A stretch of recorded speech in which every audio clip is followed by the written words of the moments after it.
Okay, as we come into the book portion this week, we're going to be looking at three different passages. The first one is 1 Corinthians 11:3, and it says, "But I want you to understand that the head of every man is Christ, and the head of a wife is her husband, and the head of Christ is God."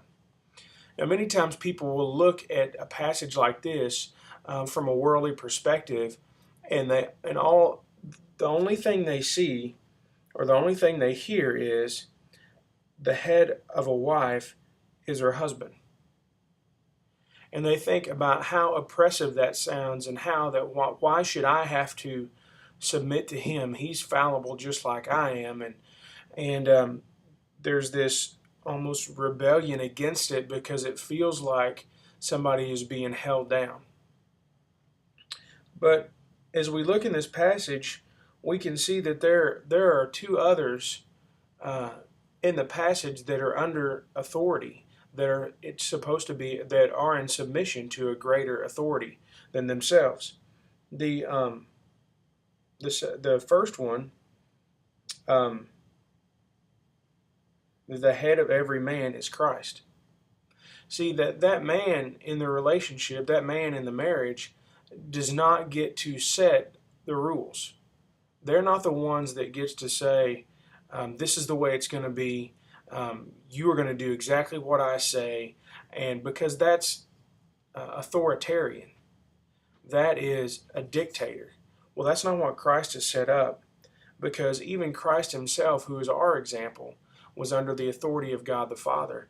And as you look at the things that are lined out in the lesson this week, you'll see that they're going to go and they're going to look up exactly the definition of what it means to be the head. And hopefully this will dispel some misconceptions about what it means to be the head in a marriage, because it's not just one person submitting. It's the wife submitting to her husband as he submits to Christ, as Christ submitted to God. And, you know, whenever you get down to brass tacks, we're not the ones that gets to set it up. Like, why is it set up this way?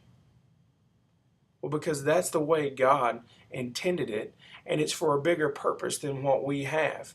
And that's why I love the fact that we're talking about this, is because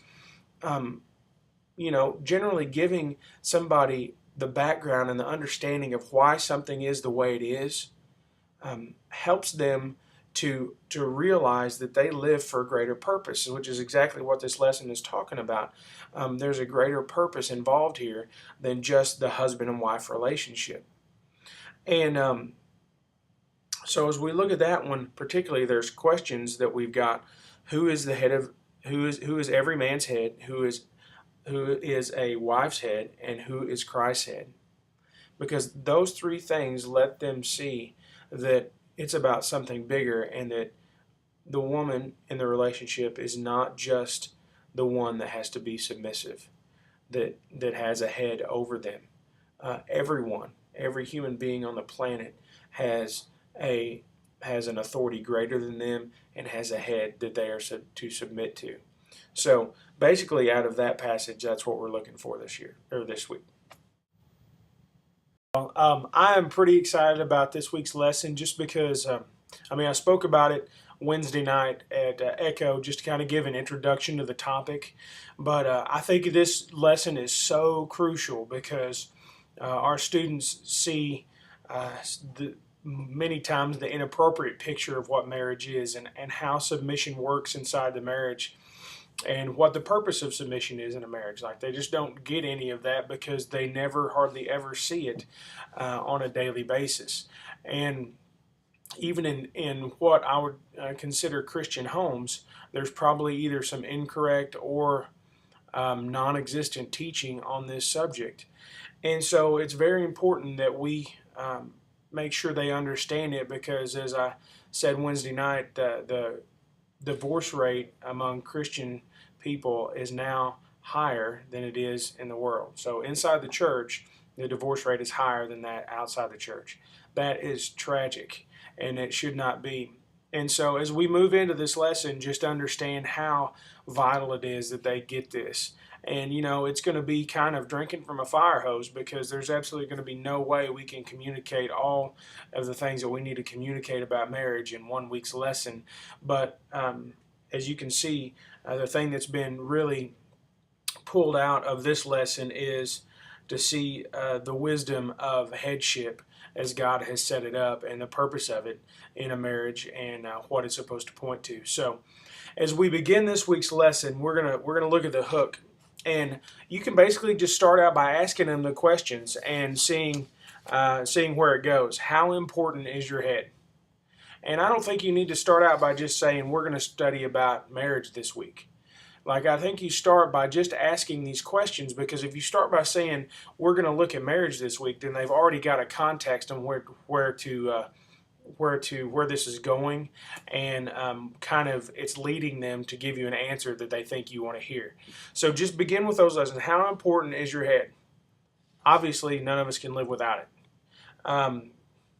Could you live without a hand, a foot, a leg, a non-vital organ if faced with that loss? Of course, the answer is yes. There's none of us that absolutely could not live with something that's non-vital, hence it being non-vital. But without your head, you are unable to sustain life at all.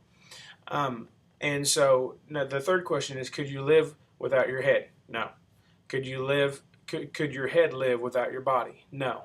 Both are integral, or I don't think I said that right, integral to your existence. One cannot exist without the other, and therefore both are very important and serve very distinct functions.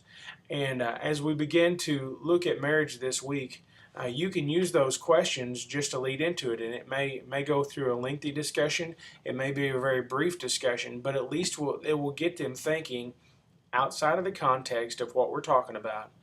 In fact, I may not even have us read the scripture over this week in the opening, because I don't want to really lead them to what we're talking about.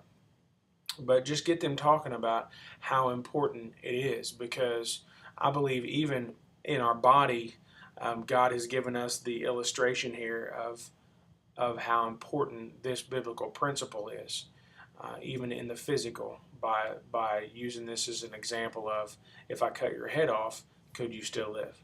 Obviously, the answer is no. And so just go through that with them. It may take a silly turn. If you get even up to those ninth grade boys, you can really get some intriguing answers at times. I would love to hear the responses that the 7th and 8th grade girls would give, because I think they could look at you and go, well, duh, no, or they could try to be silly about it. So anyway, have some fun with it, and use that as your hook, as a way to dive in and show the importance of headship in marriage. So there you go.